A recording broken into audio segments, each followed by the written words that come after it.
Hey, y'all. Thanks for tuning in to another episode of the Peace Podcast. So, this episode is about the paradox of good enough. So, when we're thinking about the way that we navigate in the world, there are two things that cause us to make decisions that aren't the best decisions for us and cause us to navigate in the world in a way that is really just settling for whatever's in front of us. And that those two things are when we don't feel good enough and when we settle for what's just good enough.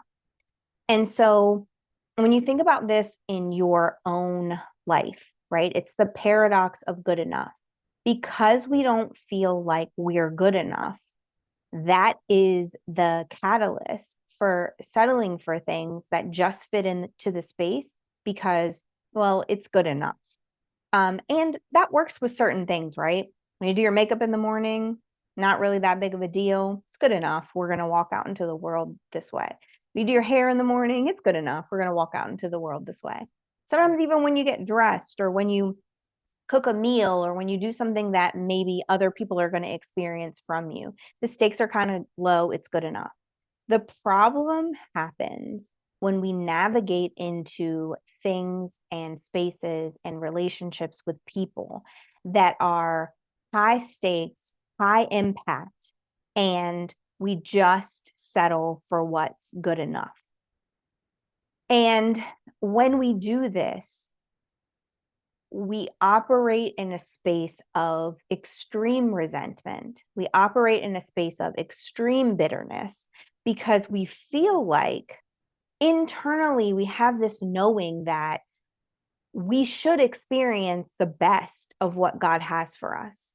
But because of the way we're walking in the world and because of the fact that we're not considering Him and the gifts that He's given us, we just put things into the spaces and put ourselves into the spaces where it's, I could probably navigate through this. It's just good enough. And there was actually a study done on this, and I believe it's called the theta beta, something like that. Anyways, the point is, there was this study that was done, and it was based on the fact that people will endure things that are good enough much longer than they will endure things that are really bad.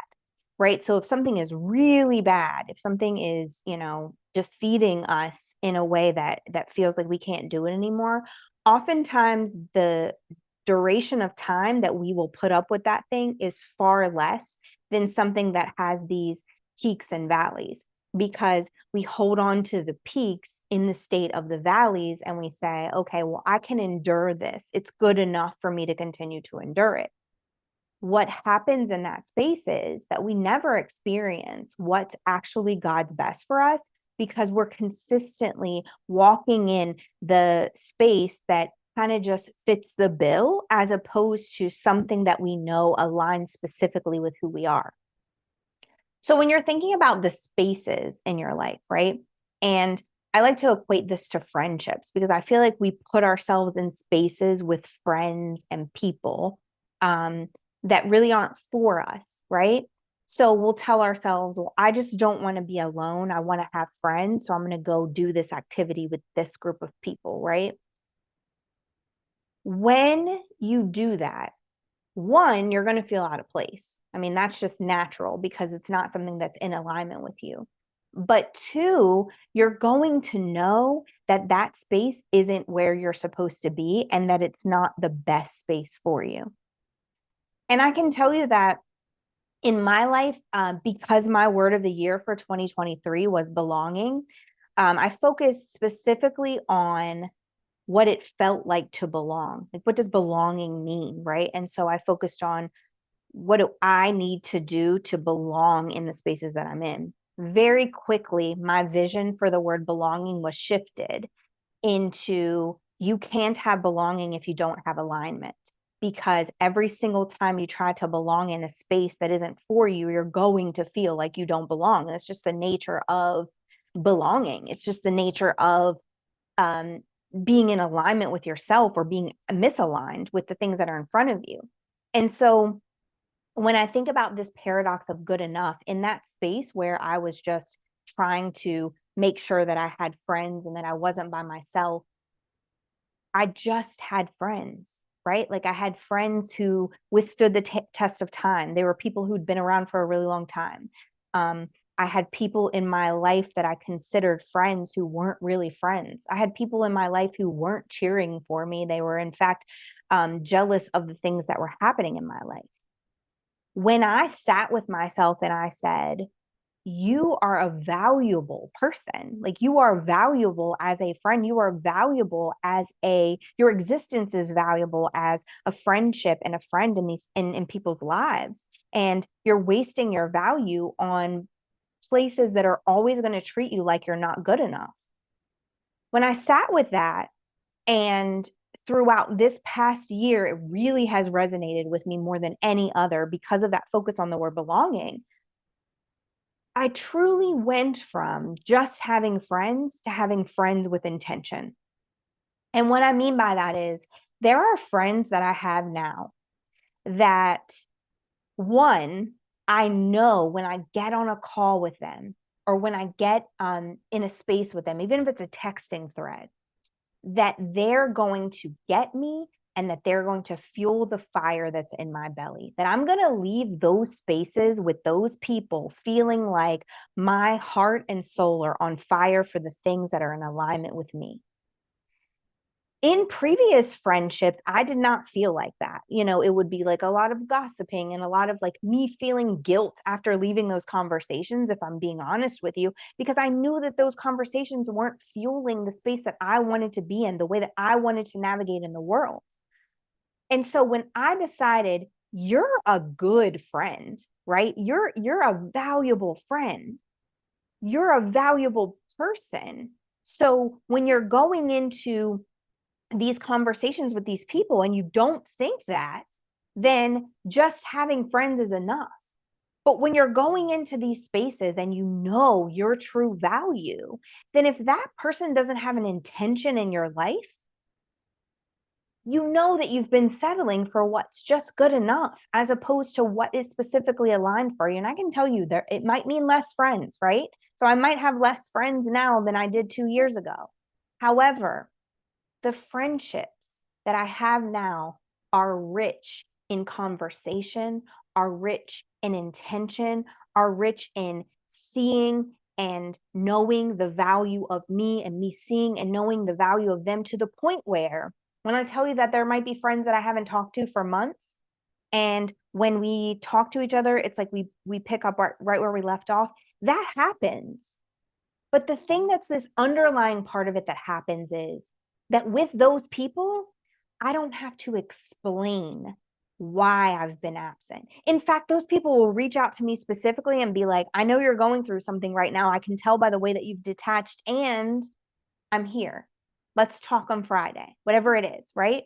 And so it's the thought, the way that they think of you. They value you just as much as you know you should be valued. And when you just don't feel like you're good enough and you just put yourself in places that might be good enough to fill that void, you don't get that. You don't get friends who value you that way because you don't value you that way. When we think about this in the realm of places, right? I always think about this professionally because there was a point in my life where just a job was enough, right? So if I just have a job and I can just pay my bills, then that's enough. Then there was a point in my life where the switch flipped and I said, it's not enough for me to just have a job. It's not enough for me to just pay the bills. I need to be able to operate inside of my gifts in the space that I go to every day and the space that I'm in more than I'm even around my own children. If I'm in a job that's just a job, then I don't value the job the way that I should. And I know that the job isn't valuing me for my internal gifts. And so when we're in that phase of life where we're like, I don't really see myself as good enough. So this job is good enough because it just pays my bills. You're really stifling your ability to use your gifts in the space every single day that values that part of you, that values that gift inside of you. And I'm talking about valuing it enough to use it, not being like, oh, this person has the gift of an insert gift here, but then not using it inside of your profession. I'm talking about those places where they're like, this girl or this man is on fire in this area. We have to use them for this. They see it as valuable, they see it as a gift. If you don't see it as valuable and you don't see it as a gift, no supervisor or HR department or anybody else is ever going to see it that way either. Because the fact of the matter is, if you don't see it, you're not going to exude it. If you don't see it, you'll know it's in there, but you'll be stifling it to a certain extent, just because that's what we do when we don't 100% know who we are. The other place this happens is with people. And, I always go to the partner realm of this because relationships are the place where we experience a lot of pain and a lot of joy too, but also a lot of pain. And so when you're thinking about when you're choosing your partner, if you just put a partner to fit in that space because you don't think that you're good enough to wait for and to deserve the person who's going to value you, then you're missing out on having a partner with a vision and a plan who sees your future, not just with them, but to the capacity at which you can operate in your own being. Somebody who sees you and sees the gift that God put in you and sees the God in you and sees exactly what you could do with that, has a vision for the future. When you just put someone in the space, oftentimes they just take from whatever it is you're willing to give because you don't even see your good. You don't even see your goodness. You're not even putting all of you out into the world. In fact, you've boxed inside of you the things that you know that they're not going to value for fear of rejection of that thing, and you're only giving them the things that you think that they're able to absorb and find value in, and they're taking those things because those things do something for them. But let me tell you what happens when you know that you are good enough, when you know the values that you bring to the table, and not on some, I know what I bring to the table, so a man's gonna have it, not on some ego stuff, but like truly knowing what it is that you can do for the people in your life and what it is that you bring into the world around you. When you operate in a space where you will only allow people into your life, a partner into your life who not only sees it, but values it and sees the vision that God has for it, that is when you start to escape, is the word I'm looking for. That's when you start to escape the place of, I'm just going to try to fit all of these square pegs into round holes so that I have these things. And you start to operate in a place where your path is only able to accept the spaces, people, and places that are in alignment with the best of you. You will no longer just put things in there because it's good enough to have it. You will only put the things in there that are good enough to be there. And I had this thought the other day when I was having a conversation with someone that I know, and they were talking about, are they willing to continue in this relationship that they're in? Because this person does do this and they do this thing. And after leaving the conversation, I thought to myself, isn't it interesting how when we go into spaces and we don't truly value ourselves, we'll say, is the things that they're giving me good enough? Right? Like, but he does this and he does this and that should be good enough, right? But when we think that we're good enough, that switches to, I know who I am. And am I willing to accept just this? Right? It's like when you go into a job interview, right? It goes from them interviewing you for the position to you interviewing them as a place of employment. One is desperation and the other one exudes this confidence. It's like, I'm not going to take this role if it doesn't align with who I am. It's going in there knowing that your resume reads so that they should want you in that position, but also knowing that because your resume reads that, you're interviewing them to see if the company actually fits with you. And so today, I just encourage you, when you go away from this podcast, when you go away from this YouTube video, however you're listening, to sit with yourself for at least 10 minutes and think, where are the spaces, places, and relationships in my life where I'm accepting good enough because I don't feel like I am enough?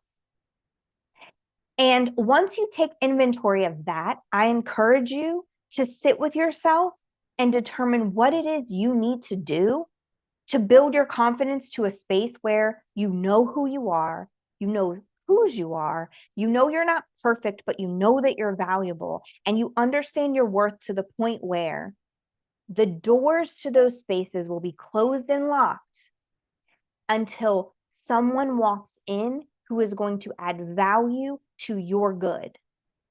Not someone walks in banging on the door saying that they're good enough. So I encourage you to do that today. And I encourage you to there is a whole different world out there that is you walking in alignment with who you are and the gifts that were put inside of you.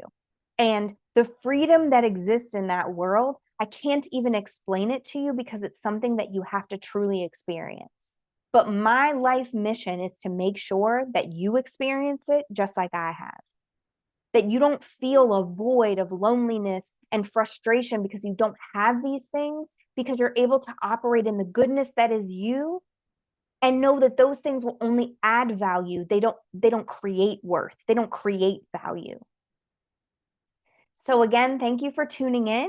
I appreciate you guys tuning in every week. If you could go rate the show, leave a review, that would be amazing. If this landed for you and you want to share it with some other people, go ahead and click that share button and share the link with all the people that you know that this would resonate with. If you want to introduce people to me, definitely show them all social media sites and the videos that are there. Send the link to this YouTube video or wherever you get your podcast. I appreciate getting the word out there. Again, I just want to have more people operate in their true alignment, to be conscious of the life that they could be living. So again, thank you for tuning in. Remember to look me up on all social media sites. Remember to log into my website, carrienicole.com, and get the blogs every week on Wednesdays, as well as some new events that I have coming up. And then also, if you haven't already, you know someone or you yourself are going through a healing journey, make sure you go and purchase a copy of Poems to Heal the Dead Things, so that you can help somebody through their healing journey without actually having to be there to hold their hand and walk them through it, just to be a support system. I appreciate all of you, and I will see you again next week.